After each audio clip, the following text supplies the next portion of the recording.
Big day ahead for Scottish football and beyond. But first of all, it is transfer talk. Of course, though, guys, go vote on the polls.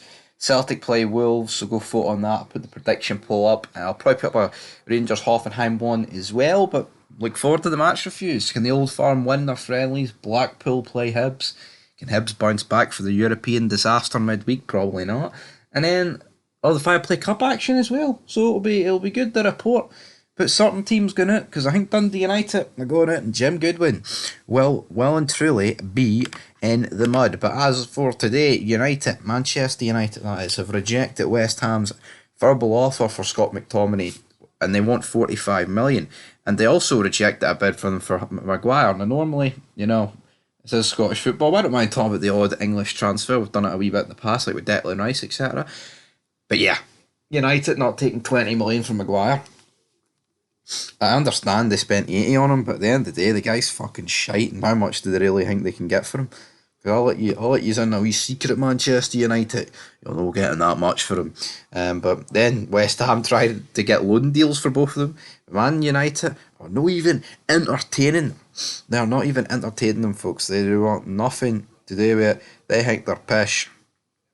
So who knows? Well, I mean, United. It's weird though. United think McTominay and Maguire are shite, but they're not willing to let them go for like decent money. I mean, it's not like West Ham have offered peanuts. Like, I mean, and realistically, who is going to offer more is the real question here. But talking of Scots, we are sticking with Rangers.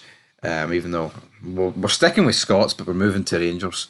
And Scots in one way of a manner, man, because Scott Wright has reportedly returned to Turkey. He's not in the squad, the Rangers squad that went to Germany to take on Hoffenheim, which is normal because I think we are expecting him to leave. And now he's way back to Turkey for further talks. It's just weird that he went to Turkey, talked, came back, trained, and now he's going back. To be honest, it's baffling. Same with Sakala, looked like he rejected that Saudi move, but Sakala also is not on the flight to Germany. Well, I say on the flight, Rangers have touched in because the game kicks off in about 39 minutes, so I'm willing to assume that they have touched in, but for me it's weird that Sakala and Scott Wright, especially Sakala, I thought Sakala was staying, but apparently not. I actually kind of want Sakala to stay. It's crazy as that sounds, man. I really want Sakala to stay, but anyway, moving on. Looks like League 2 club Tranmere Rovers want Alex Lowry on loan for the rest of the season. So could Rangers be... Rangers need to get rid of a lot of dead weight, but I'll tell you what, Alex Lowry is not dead weight. I don't understand why he doesn't play Alex Lowry. It does infuriate me when I see players that are just shite, like John Lundstrom, Davies, Barisic, feature in a Rangers team, in a Rangers squad, whatever, and then there's players like Alex Lowry who are just literally left out to dry. It's honestly disgraceful from Michael Beale sometimes. And even after the game, he completely came out and buried Yilmaz, but not Barisic.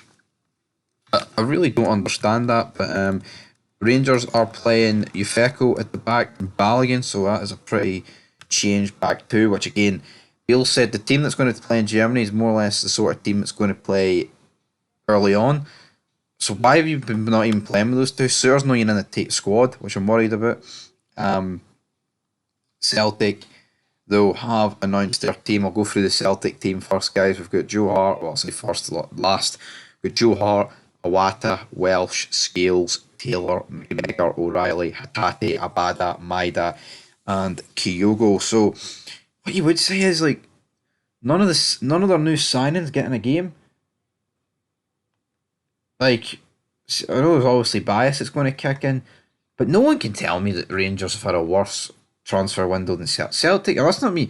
That's not me saying Celtic have had an awful transfer window. At the end of the day, they still have got a great squad, but they haven't signed anyone that's made you go, that's a good signing. Well, the years under Ange, by this point, they'd already made those signings, is what I'm going for. But anyway, guys, that is where I'm going to leave yous, and we'll definitely be doing some match reviews later. Stay tuned for them.